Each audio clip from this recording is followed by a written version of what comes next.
Okay, Brian. Yes. First of all, I want say you thank you so much from all my heart and from all Ukrainian people for your son, for his bravery, for big heart of your son, and of course thank you for your support of this decision, because I know for parents it's absolutely difficult situation, but thank you so much. You're welcome.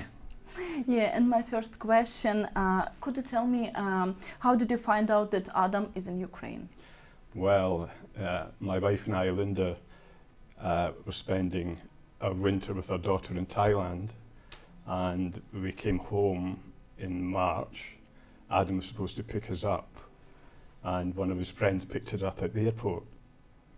And when we arrived home, Linda looked at some bank statements and saw that there was a withdrawal from Poland, and she said to me, "I think Adam's gone to Ukraine." I said, "Don't be silly, he won't be in Ukraine." And 2 weeks later we got a phone call saying he was in Ukraine. Yeah. Okay, tell me please, in what your opinion, what is the main reason to go to this war? Well, Adam's a very ethical person, and when Russia invaded Ukraine, he said, "Dad, it won't stop there." When I asked him why he was there, he says, "It won't stop there." He says, "We're fighting a tyrant. He won't just stop at Ukraine. He'll start moving through the rest of Poland and Georgia." He says, "It has to be stopped." He says, and it's the freedom of the Ukrainians that he's fighting for. Yeah, I understand, and I know that many legionnaires, decided to return after this, after the occupation of Kiev region, decided to go home. But Adam decided to continue, and now he is a part of the CEU, of Ukrainian armed forces, and of course, I don't know, maybe. Did he seek any advice from you? No, Adam's his own. He's always been an independent thinker, and he's been his own man. And we have discussed it, because obviously I would have liked Adam at home rather than being in danger in the front line. But he's so committed, he loves the Ukrainian people, and there was no way that anything's coming between him and going back to defend Ukraine. So he didn't really ask any advice, because he had made up his mind that's what he was going to do, and there was no changing it. Yeah, and of course it is very difficult to parents know that son is at war. But how often you able to be in touch, to get in touch with your son? Well, when he's not in the front line and he's away from danger and away from the Russians are very clever in being able to trace phone calls, and he gets in contact, but sometimes we won't hear from him. When he's in action, we cannot hear from him for maybe 2, 3, 4 weeks. So that's a worrying time for us, because we don't have any contact with him. That's definitely without a doubt that we have a lot of sleepless nights when we can't speak to him. Like, we spoke to him yesterday, and it made our day just having a few words to him, knowing he's well, and it was just nice to hear his voice. Yeah. What does he usually say? I am okay, or Sometimes he's exhausted, and I can tell in his voice that he's been through a lot, and he'll just say, "I'm fine, Mum, fine, Dad, I'll phone you later." And sometimes you can tell just by when you listen to him that it's been tough. But after a few days, he's back to himself. He's coming on, and he's just the same old Adam, Okay, tell me please, I know that some times ago Adam had the opportunity to came home for a short time.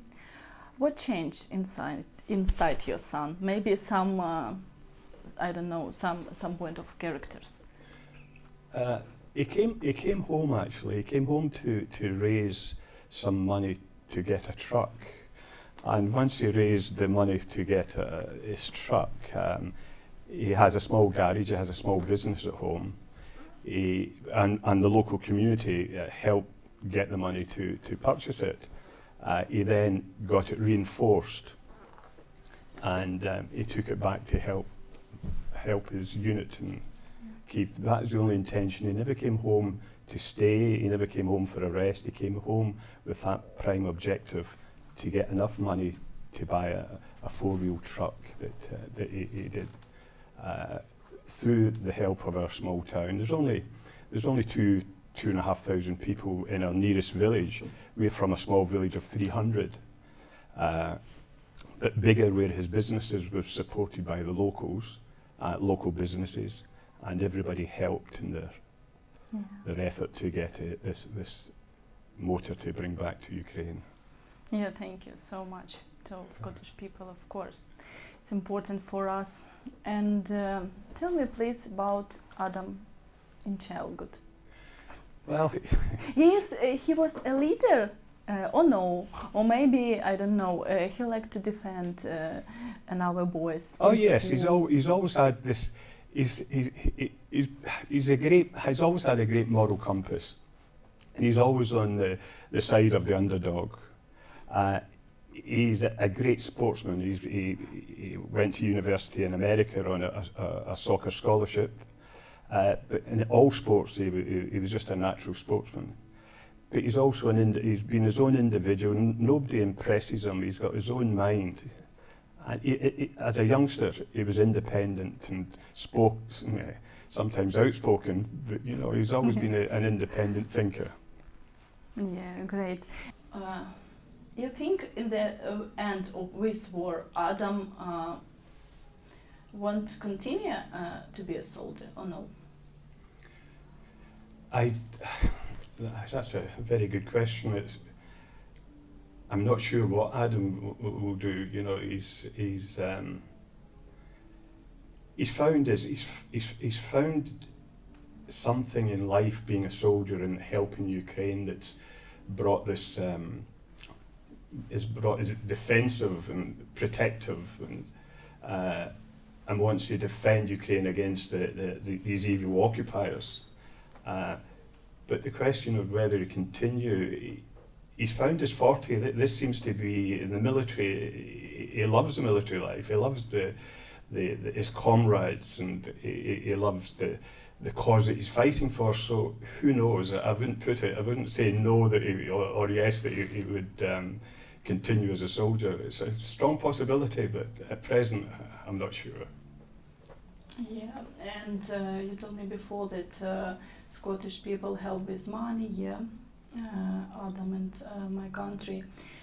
And I want to know in general, Scotland,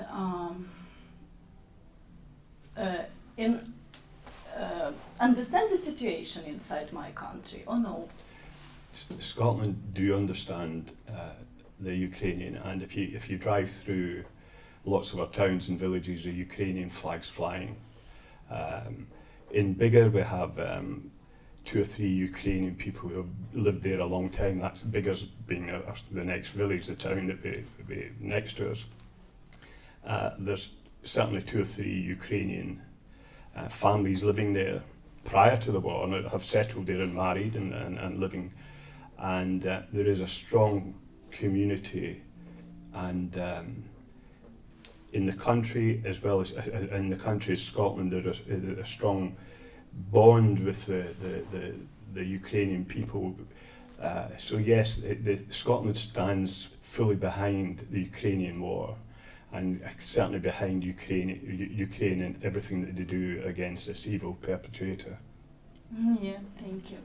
And on the end of our short interview, I have one question, the last question. Maybe you want to say something to Ukrainian people, maybe to your son.